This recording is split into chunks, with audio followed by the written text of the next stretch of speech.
Okay, hello everyone. It is Tuesday. It's not Tuesday, it's Sunday, but this is the Tuesday lecture, so this will be going up on Tuesday. Please don't get confused. First thing, the quiz is this Friday. You've got 5 days. It's on the 26th. This lecture is not on the quiz, okay? So, quiz number 5 includes the stuff from the Revolution until this lecture, okay? Which would be the Victorian stuff, the 19th century, the British century, plus the stuff from the American Revolution forward, okay? I know we're jumping around in time, but as I said, I'm trying to prove to you, this is a class about ideas more than it is about linear historical knowledge. Increasingly, I'm going to just ignore numbers because I think when you put dates up, students start to not pay attention. That's a problem because dates are important, but it's more important order of events, right? And I'm trying to get you, most people don't remember dates like I do anyway, like 1848 is the springtime of nations, and 1776 is the beginning of the Revolutionary War, the American Revolutionary War. 1789 is the French Revolution. I don't need to look that stuff up. It's not just because, I taught this material a lot. It's because I like dates. I don't know why. But, Yi Sun-shin was born in 1545. Why do I know that? No Koreans do. Nobody cares, except for me. But this is not a class about dates, so don't be concerned about the dates, but you should be concerned about what day your quiz is. This Friday is the quiz, number 5 at 10 a.m. Finishing off the chapter, we're going to talk about the American Civil War. I have to say that critical race theory has been in the media a lot recently because some politicians in the United States are trying to sideline it and de-emphasize it, or say it's not important, or it's not relevant. I'm gonna have to say that whether you're an academic or you're a politician or you're a citizen or you're an immigrant or you're a resident, the ideas of race that we have perpetuated over hundreds of years and currently use to define ourselves are completely fabricated by human beings for the purpose of advantages and disadvantages to certain people. It's also natural for human beings to look at people who are different than them as suspicious. But you have to overcome this, and this is what education is all about. Recognizing when you're being manipulated and when things are used for an agenda, and trying to build a better society and not being anchored in ideas that don't really make sense. So this is essential. It's probably the biggest contradiction in United States history, in United States culture, the contradiction of human rights, the contradiction between slavery and freedom, and the continued discrimination between people of European descent and people of, in particular Africans, but people from other countries. There are shifts. There is what we call this naturalist tendency, which, not naturalist, nativist, let me be clear, which is a very backwards kind of term, because an American nativist is somebody who believes that the European colonists are the ones that should be in control of the United States. They are not natives. The native people are. So they should be calling themselves colonialists, or domestic colonialists, or permanent intruders. I don't know. But anyway, the term is nativist. And throughout history, the United States, the Americans get concerned that there's too many immigrants, which is also a contradiction because it's a nation that is 98% immigrants. It's the country in the world that has the most immigrants and the most diversity out of any country ever existed. So, when you run into that contradiction, how do you resolve that? How many generations do you have to be in America before you're truly American? Donald Trump preyed off of this, and to a certain extent, it helped him win the election and become the president. And that's what you get. You get a president like that. In Britain, there's this Brexit disaster unfolding still. You can hear people say, it's because of coronavirus, or it's because of a global supply chain problems. There's more to it than that. There's a country that's needlessly punishing itself, essentially. Whatever way you look at it, it could have been managed much better than it is. It's people still hang on to the idea that the United Kingdom would be better off without Europe. I think the evidence has been pretty clear that it is not. Nobody knew, but now we know. So, back to our 19th century American story. In some ways, you could say that the father of American literature is Mark Twain. That was not his original name. We don't need to focus on what his original name was, but he decided to write about something fundamental to American culture. He wrote Huckleberry Finn. He wrote lots of stuff, but Huckleberry Finn is decidedly an iconic cultural piece of literature. And that's because, just like Dickens, he came to define something about the nature of human beings and the relations between people and the society of the United States. And he did this by portraying a young white boy rafting down the Mississippi with an escaped slave named Jim. And unlike all the other literary figures, he insisted on doing something unique, which was he wrote the way people actually speak. And this to you will not strike you as strange at all, because we read novels all the time and dialogue. Some writers, like, for example, Hemingway, try to reduce, the description to something as close to, a philosophy of existential realism as possible. And that's a writing style that evolved to a certain extent out of Mark Twain sort of breaking the mold and writing, Jim talks like an escaped slave. And, The Color Purple by Alice Walker, that's something, she writes an amazing novel about a life after the Civil War as a Black woman.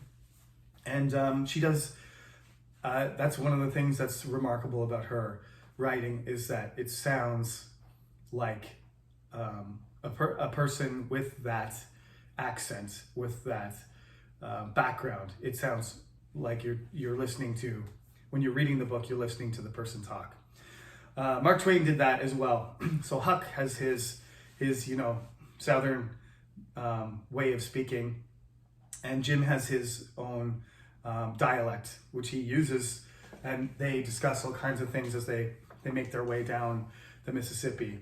An orphan, a boy escaped from his foster home as an orphan, and an escaped slave. They're both in a sort of escape, existing in between, in the cracks of society. And Mark Twain, by our standards, would still come across as extremely racist. Let's put that out there right now. But you do have to put things into context, George Washington owned slaves, but when he wrote his will, he freed all the slaves. Would that be enough for us? Like if a president owned slaves of any race, of any people, any type, and then, as a crisis of conscience, on his deathbed, he said, oh, well, I think what I've done my entire life and the way that I've gathered all my wealth and how I've lived my life isn't right. So I'm going to correct this now. Yeah, there's a certain romantic element to that, last minute decision to change your mind. But when the damage is sort of done, when you've lived your whole life and you've supported an institution of slavery and been a poor example for everybody else, George, since you grew up and became a planter, one of the wealthiest, right? George Washington was not a poor person at all. So we can't talk about everything. Mark Twain, along with Austen and Dickens, became,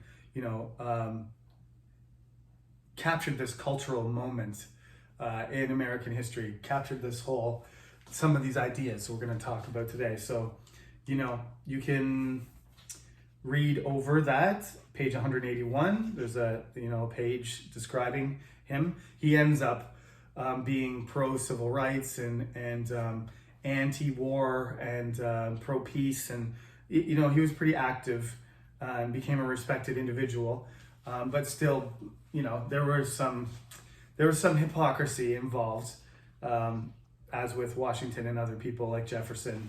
Thomas Jefferson wrote, "All men are created equal. These are natural rights of human beings," and yet he also owned slaves. So, and supported himself, not so much as a lawyer, but through his plantation, property. So you got to keep that in mind. Now before we do the American Civil War, in the smallest, shortest version possible, I want to mention Canada briefly because this doesn't really fit into the other stuff, but we have talked about the Revolution, and I would like to say that, the Revolutionary War, the American Revolutionary War, essentially created two nations, okay? One gained its independence through protest, war, violence, and founded a new nation by their assertion of their independence. The other was created by virtue of its loyalty to the British Empire. So there were tens of thousands of families that moved to British North America, which would become Canada. When that happened, in the 1780s and 1790s, they relocated a large loyalist British population to Upper Canada, which on the map looks like Lower Canada, but it's upriver, so Ontario. Ontario received a huge influx of Anglo-American settlers that relocated from America, and in so doing balanced the population between the French Canadians and the English Canadians, making Lower Canada, Quebec, and Upper Canada, Ontario. And they started to balance themselves out. And to a certain extent, those are still that's the core of Canada. No offense to any of the other provinces, you're all important, but Canada is built around Ontario with the largest population, and Quebec as the original French nation with the second largest population in Canada. So there's just some information there. 4 provinces were combined: Nova Scotia, New Brunswick, Upper and Lower Canada, and that happened in 1867, largely because in 1865, at the end of the Civil War, the United States of America bought Alaska, and that was a bit of a shock to everyone, because they just came out of a civil war and we're going to buy land when we just destroyed our own country. But Russia was in really dire need of cash, and the United States northern economy was humming from the war, whereas the South was completely wrecked. But they decided to make this purchase, and the Russians owned the territory, and they didn't want the British to get it. So they sold Alaska to the United States, and the Louisiana Purchase, which was done by Napoleon through Talleyrand, through the French Empire, plus that, those are the biggest acquisitions of territory that the United States gets through purchase. So they buy the Mississippi, basically, all of it from the French. They defeat we have to talk about this next time, another rewind thing. We have to talk about the American-Mexican War, but they get California and Texas and New Mexico and Arizona through fighting the Mexicans, and then they buy Alaska. So suddenly, the modern United States, by the end of the Civil War, is taking shape. There's this huge territory in the Northwest, Washington, Oregon, northern Colorado, Montana. This huge chunk is still occupied by natives at the end of the Civil War. The interior is still not developed, but they possess from California all the way to Florida.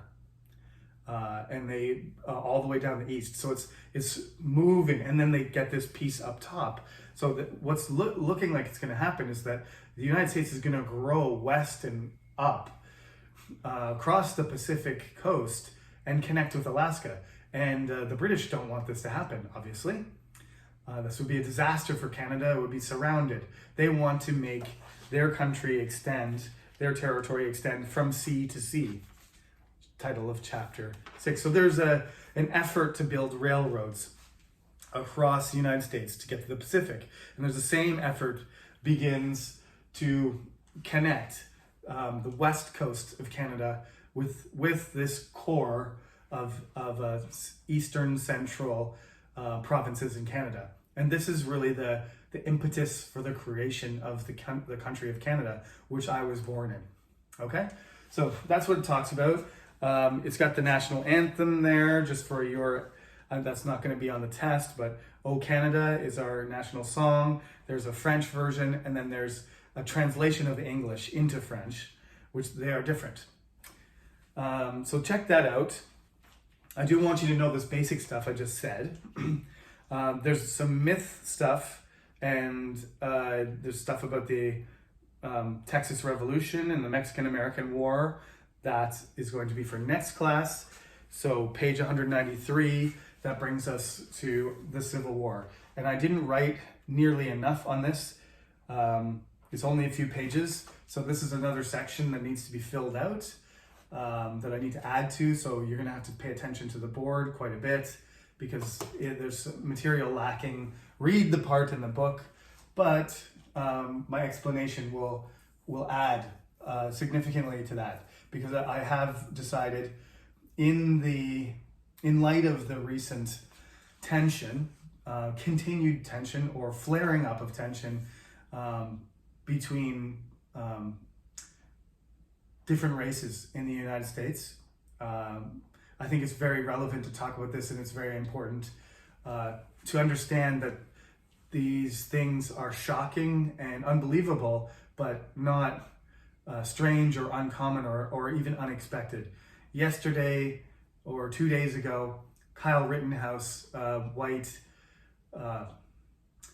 teenager who took a gun and crossed state lines into Wisconsin and shot two black protesters, whatever you want, but the protesters basically went into the situation, provoked people by waving an assault rifle around, and then when they approached him to disarm him, he killed them. He shot 3 people, he killed 2 of them. He was arrested, and his trial is over, and he's acquitted. He murdered 2 people with a gun, and the judge and the jury decided it was self-defense, and he's gonna be let go except for the legal, and psychological trauma of going through the courts. He's avoiding a mandatory life sentence. He should be in, if you kill somebody, it's 25 years in most places in the world.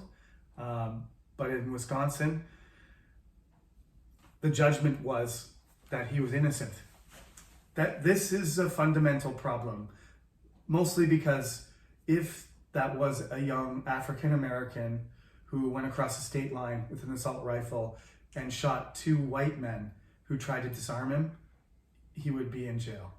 That's all. I don't want to argue with anybody. I know people have different opinions, but that's a fact.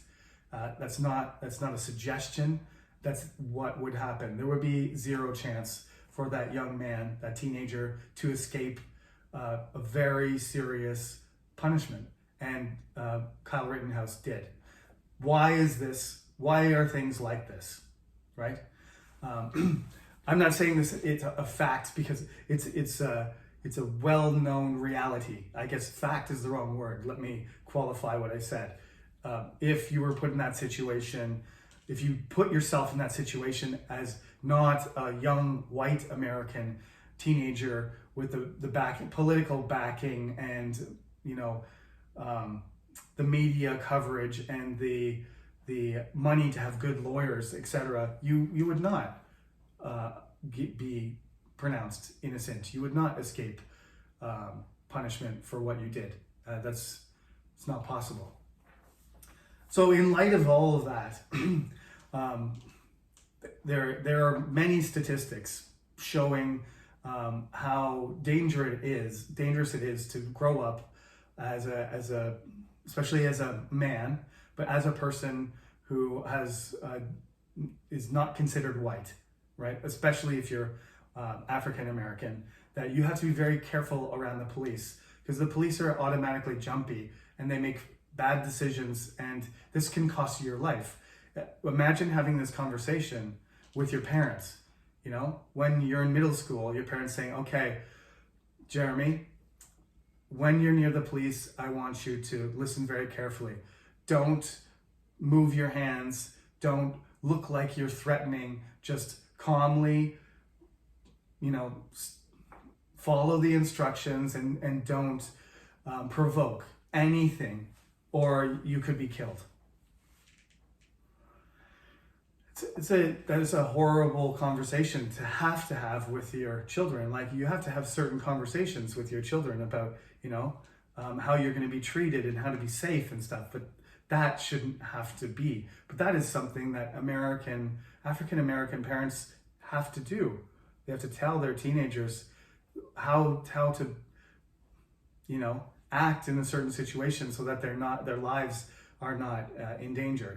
This is all related to this. It's really it's the worst contradiction, and it's one of the things about American culture that has never healed. It's an open wound, and it's continuing.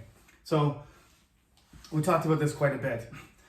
Antebellum South is the southern states. 13 of them will secede from the Union and try and form their own country, and that their slavery is legal. And when the Constitution is written, they insist on these, people who are not European white people are considered natives, and African slaves are considered 3/5 of a person. This gives them more voting power. They actually have a lot of power, a disproportionate amount of power in America, because there's a Senate. Each state gets 2 senators, no matter how big it is. This is one of the many backward things about the United States. Is California has 2 senators, Rhode Island has 2 senators, Texas has 2 senators, Vermont has 2 senators, even though the difference in population and size is 100 times different, right? You got 40 million people in California, and Rhode Island is 100 times smaller, and well, how many people live in Rhode Island? I don't even 500,000? 80 times. That's not representative government. That's why it's not. We can talk about democracy all day, but that's not exactly what the United States is.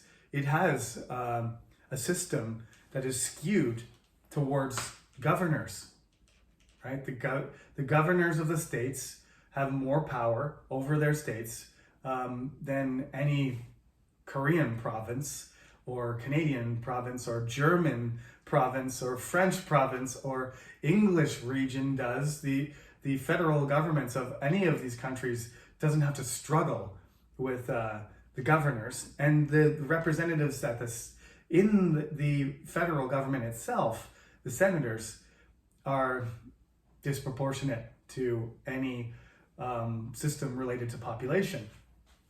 So this is what happens. The South has a lot of power because the Senate is basically 50-50. There's not 50 states yet. So there's a balance between the number of states in the North and the number of states in the South. However, in Congress, the North has a much bigger population, right? And lots of the population in the South are slaves, and they only count for 3/5. Their own slave owners get to weigh in according to how many slaves they own, but it still doesn't count as much, right? You're still getting 60% per person. So this is a demeaning thing on the surface, and it's an unbalancing thing in government. Inevitably, this antebellum period, this pre-Civil War period, it didn't have to be resolved by war, but because there's a range of opinion. It's not like everybody in the North wanted to free the slaves and everybody in the North and everybody in the South wanted slavery. There's a small minority of people in the South who didn't want, the slave society to continue. In fact, the slave owners are a minority. They're the ruling class because they're rich. But there's a lot of people in the South that have jobs and own their own land and are not plantation slave owners. That's a small proportion of the population. Generally, though, the white population, and they're the ones who fight and die, right? The rich people are the ones paying money and affecting the political process. It's the people who don't own slaves, who are convinced that slaves are dangerous and that they are lesser human beings. They sacrifice and fight for this idea of states' rights. And this is a myth that's continued to today, that regular people who didn't own slaves supported the institution of slavery, believing that they were fighting Abraham Lincoln in the North as if they were tyrannical government, just like the British Empire. In a sense, there's some similarities there, that a lot of the soldiers who fought for George Washington and for the Continental Army, the American volunteers and conscripted soldiers, they fought for their liberty, and then, as I said, after they got less liberty, the colonies, the United States government controlled the states far more than the British Empire ever controlled the colonies. They taxed them more heavily and they controlled them more than the British Empire ever did. So they fought on behalf of liberty and freedom, and what did they get? Less. Is it really a revolution, or is it just a change, just exchanging one master for another? That's a question for another day.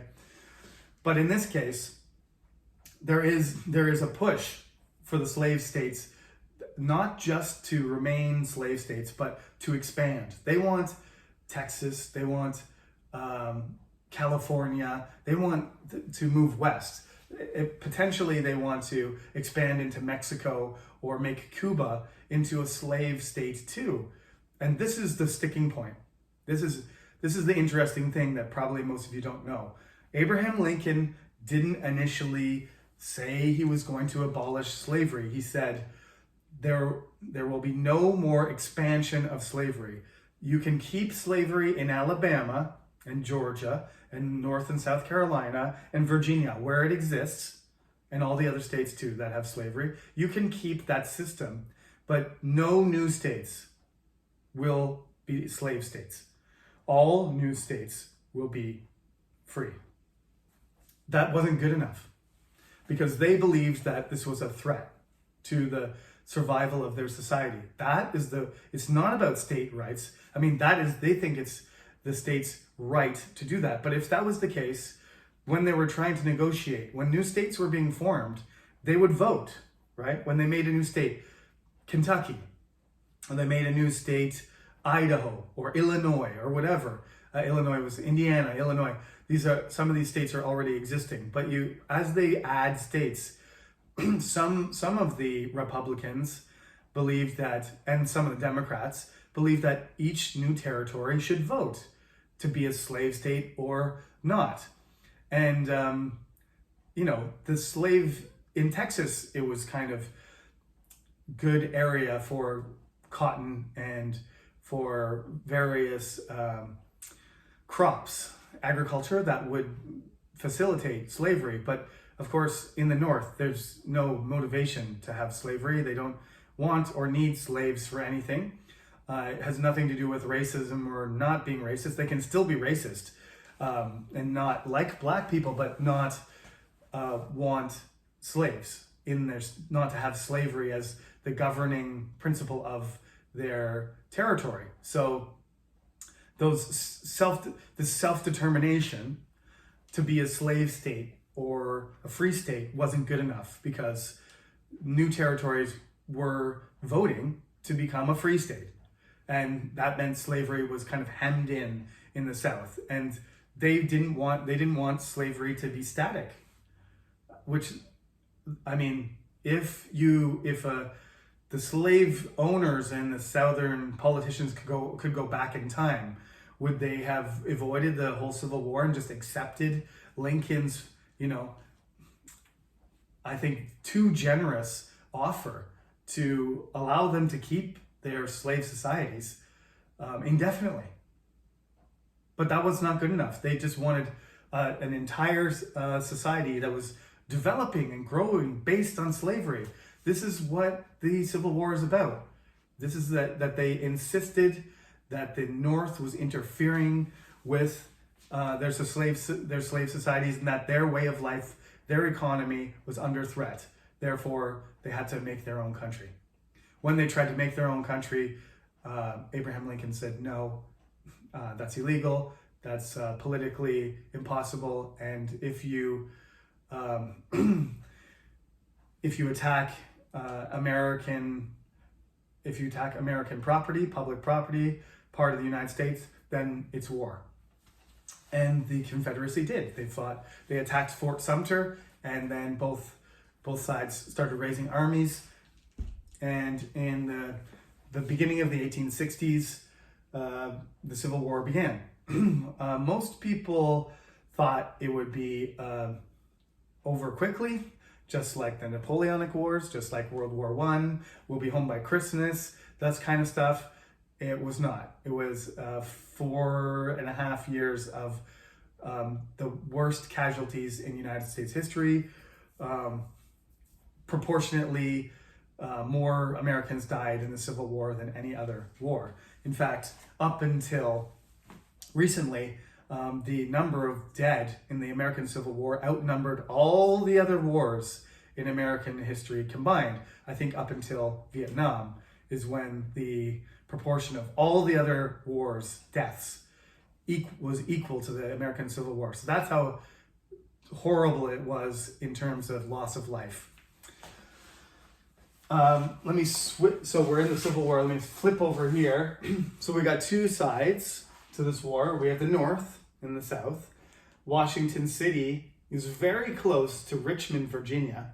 So this is a kind of a strange war because they fight all over America. But right in the east, you've got Washington City, which will become Washington, D.C., and Maryland and Richmond, Virginia, like very close to each other. And that's where all the bloodiest battles are fought, between this space between Washington and Richmond. That's where the generals eventually fight each other. Robert E. Lee is such a brilliant general that he's able to get these spectacular victories over bigger Union armies. The North has an advantage they have the advantage of money. They have the advantage of having more money. They have, stronger economy. Those are related to each other, obviously, but they have a bigger population, right? They have more territory. They have legitimacy, right? They are the real government. This is the Confederacy is a breakaway. These are the rebels, right? These are the rebels. And one of the things that the Confederacy wants to do is they want to get France and Great Britain to recognize their government. And Robert E. Lee wins so many battles that the British are considering, because they get a lot of their cotton, they do a lot of their trade from both the South and the North, that they're considering recognizing the Confederacy as a country. They don't, though, and neither does France, and it's mostly because of the slavery issue, because at the Gettysburg Address in the middle of the war, when the Union stops Robert E. Lee at Gettysburg, finally he gets his chance, Lincoln gets his chance to announce that all slaves are free, all of the United States, in the Confederacy too. He says, wherever we find slaves, they become free. So wherever the Union Army goes in the South, the slaves just leave their plantations. If there's no Union Army, though, there's no way that the slaves can escape. They're still prisoners, essentially, until the military gets there. So we got the North and the South. The North is called the Union, which is the United States of America, the real one. Confederacy are the rebels. That's the new government. This is based on free states. This is based on slave states. The North is mostly industrial. The South is mostly agricultural. This is something that you have to understand too. We'll talk about this later in the 20th century, but the Republicans are the government group that is pushing for federal control and for human rights.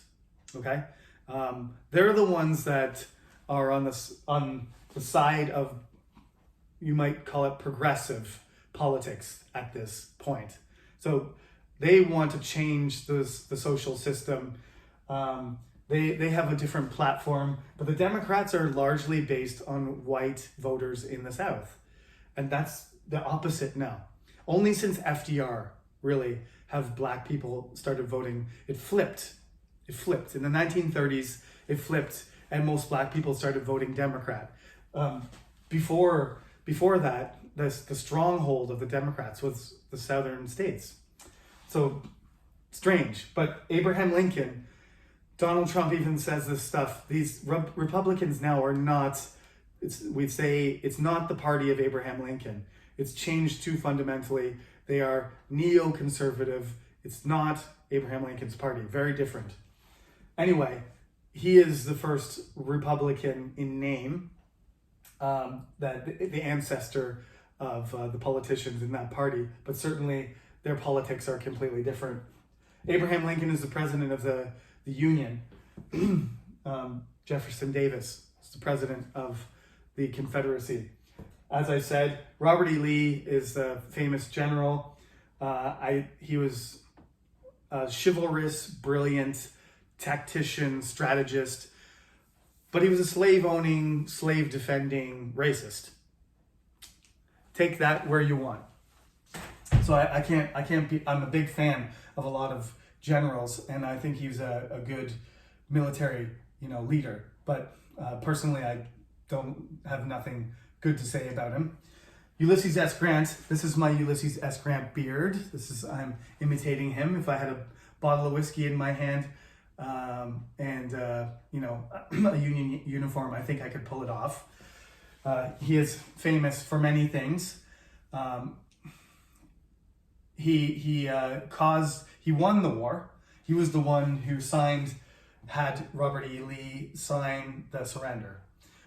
He at first was the general in the West, and he basically secured the Mississippi for the Union, and then he came back across to fight in Virginia and defeat Robert E. Lee. General Sherman was his second in command, and He is famous also because he marched across the South and burned Atlanta. It was called the March to the Sea. He burned everything and destroyed everything he could in order to weaken the South. He said something like he was going to make Georgia howl. And the people in the South, he was actually very sympathetic and also kind of racist. But Sherman was, even though he was racist, he was pro-union. So this is very complicated. Politically, the North sounds like it's on the side of black people, but really it's a political thing. It's not an individual thing. And there are many racist people. They don't really want to accept black people in their society. They're just anti-slavery, right? They're anti-slavery. They don't want black people to be slaves, but they also don't want to live with them. So it's everyone's still racist. This is one of the fundamental things you got to understand. I never got this. Even when I was in high school and my teacher explained, it wasn't really about, it was more about politics. It was more about economy. It wasn't really about slavery. And I was like, I don't get it. It's because like 90%, there were people, there were radicals. There were radical abolitionists, but they were a minority, even in the North. So Sherman was one of those guys. He's on the good side, but he's not a good guy either, right? He's freeing black people, but he doesn't have any interest in compensation or helping them be integrated into American society. He doesn't really like black people. He doesn't consider them good soldiers, even though there's black people who are in his army. He doesn't use them properly because he doesn't think they're good soldiers. We all know that black people are amazing athletes, committed soldiers, good people, intelligent scientists. We know all that stuff, but these people didn't believe it. They believed that they were superior. And Sherman was a white supremacist. He had black units that could have been in the front line fighting. They wanted to fight. They wanted to kill the racist slave-owning Southerners on the other side. They just didn't get any opportunity because their general didn't have any faith in them. So there's another tragic element to the whole story, that there was a whole bunch of people in the North that still didn't recognize the truths of their racist position. Just being anti-slavery is not enough. Sherman said its glory is all moonshine, that it's fake. This romantic, awesome war where we're winning victory and we're defeating the South. This is all just like cheap alcohol. It'll give you it'll make you feel good, but it doesn't really do anything in essential. It doesn't change anything.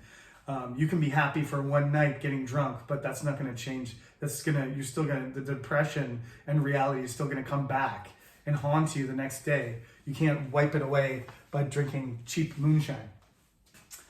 So the Civil War is won. Ulysses S Grant wins it, and later he will become president for 2 terms as well. And he's sort of one of the driving forces behind, the settling of the country after the Civil War splits it in half.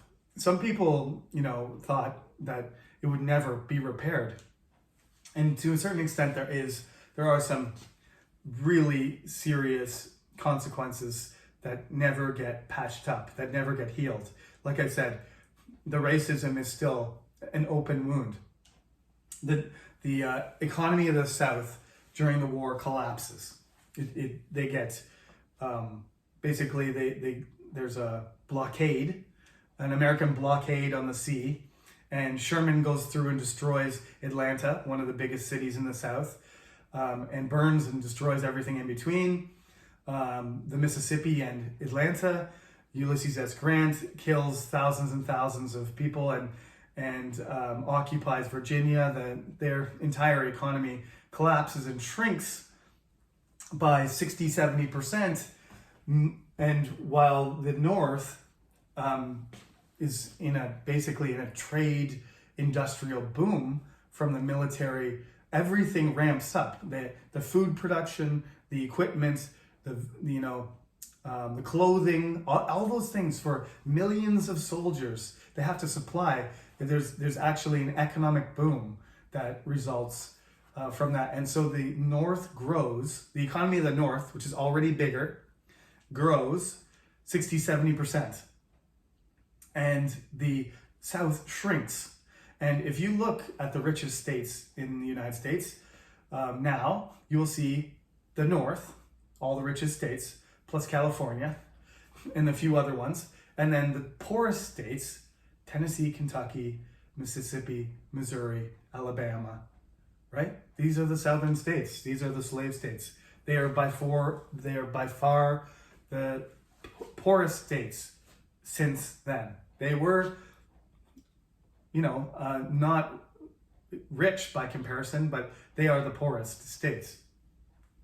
So you end up with this Gilded Age where it looks like the United States has recovered and it's grown and the economy is getting bigger and the society is healed and it's ready. The sleeping giant of the United States is ready to emerge on the world stage. But this is really just like gold, like a thin covering of gold. Gilded means to cover something else. It can be any base metal. It can just be iron. And then you put a sheet of gold on it and it looks like it's made of solid gold. But inside it's garbage. It's garbage covered in gold. That's why it's called the Gilded Age. That's the age of Mark Twain writing and Herman Melville, Moby Dick, that kind of stuff. That literature is from that age. That's what they're concerned about. What is this a real emergence of culture? Or are we just, it's a top layer, looks really attractive and looks really developed, and underneath it's rotten? Well, in the South, they were trying to rebuild. They were trying to reconstruct, and it failed. It failed economically, it failed politically, it failed socially, it failed the slaves especially, because what was the policy? The policy was, well, slaves are free, but what are we going to do with them all? Nothing. We'll just free them. So what are they going to do? They're free, but they don't have any land. And who are they going to work for? They're going to work for their former masters? Neither one is comfortable, obviously. You'd be tempted to take some revenge, obviously. And if I was a master, I would expect that. So they're both ready, the tension is too much. So a lot of the black people, there's a huge migration over decades because the policy in the white areas of the South is once the Union soldiers leave and once the politicians of the Confederacy and of the slave states get control back and they vote Democrat and their state's governors get control again, they create segregation. They create these divisions which will persist until the 1960s, right? In 1950s, Rosa Parks will decide she doesn't want to sit at the back of the bus anymore. That's in the 1950s. These laws, that's in Alabama. That's in Montgomery, Alabama. That's where Martin Luther King Jr. That's in the deep South. These things are after Abraham Lincoln freed the slaves. After. Of course, Abraham Lincoln is a hero. Of course, he made progress. But it got rolled back as much as possible. Abraham Lincoln was shot. The Andrew Johnson took over. He was a racist, doe-eyed northerner. He sympathized with the Democrats of the South, even though he was the president and he was a Republican, but in name only. He allowed the states to refashion themselves as racist societies. No longer slave societies, segregated societies. And those societies kept going until 1960. So, if you ask an African-American historian, when did the slavery start? When did the oppression start? It started in 1620 when the first Dutch ship arrived in, I believe it was in Rhode Island or Massachusetts, in the north. That's when it started. And it wasn't the same. They weren't in chains growing cotton, and they weren't being abused and killed. They were given shoes and clothes, and then they worked on a farm in a totally different capacity. Some of them were in house. There wasn't the racism that developed in the 19th century from 1812 to 1861. From the War of 1812 between Great Britain and America, between Canada and the United States, which was a disaster for both of us in some ways. Anyway, we burned the White House. After that, there was 40 years of this extremely restrictive, paranoid slave society. Then they had the Civil War.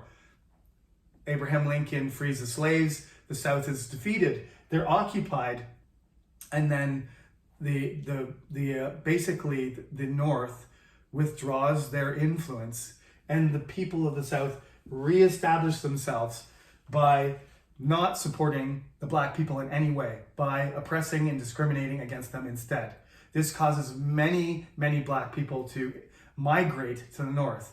The great, like Harlem and Detroit and Chicago and Pittsburgh and Philadelphia that have such big black populations. That's because their ancestors moved to the North to get away from this crazy, oppressive, racist society that existed after the Civil War. It was just as bad as being a slave in some sense, because you were free to do nothing. All you had was your physical freedom, not even physical freedom, because they would arrest you for anything. If you tried to vote, they would threaten to kill you or kill you. The KKK, the Ku Klux Klan, was an organization that was created by white supremacists to prevent black people from voting, to prevent them from having government positions. So South Carolina, for example, had a lot of black people in government during the Reconstruction. But as soon as the policy and the power of the North was withdrawn, they stripped all of those people through various means. They retook control of the state government and prevented. And I mean, there's still this kind of stuff happening. There's still discrimination. They know that African American people are going to vote Democrat, and they know that they live in certain areas of the city, and they know that they have less education, less access to education. Not that they're not smarter, that's not what I said. They have less access to education, and they're generally earn less money, right? All of these things are statistical, and the Republican Party now is the party that tries to makes it difficult for people to vote, because the fewer people that vote, the better the chance they have of winning. They're not the popular party anymore. If everybody who was an adult was allowed to vote and they voted, the Republican Party would get absolutely destroyed. They don't want immigrants, African Americans, poor people, people of color, people are different to vote. They want middle class, upper class, white people to vote. As many as possible, and to discriminate against all the others by gerrymandering, by changing the places where people vote, or making it more difficult, what ID you need to submit, what state you can vote in, what days you can vote in. They don't have a national holiday in the United States for the day that you vote. Why not? Because the Republicans don't want you to vote. I'm sure if the Democrats had their way, they would make it a holiday. Right.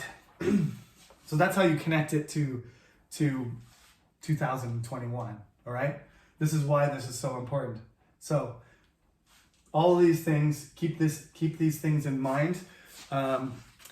We can't spend any more time on that because I want to talk about Native people as well. To say some things in their defense, the gold rush and cowboys, the westward expansion, manifest destiny. That's next class, and that will take us to the end of chapter 6. Remember, this material is for quiz number 6, not for quiz number 5. So don't study this before Friday. Keep it for after that. Okay. Well, that was a bit of a whirlwind.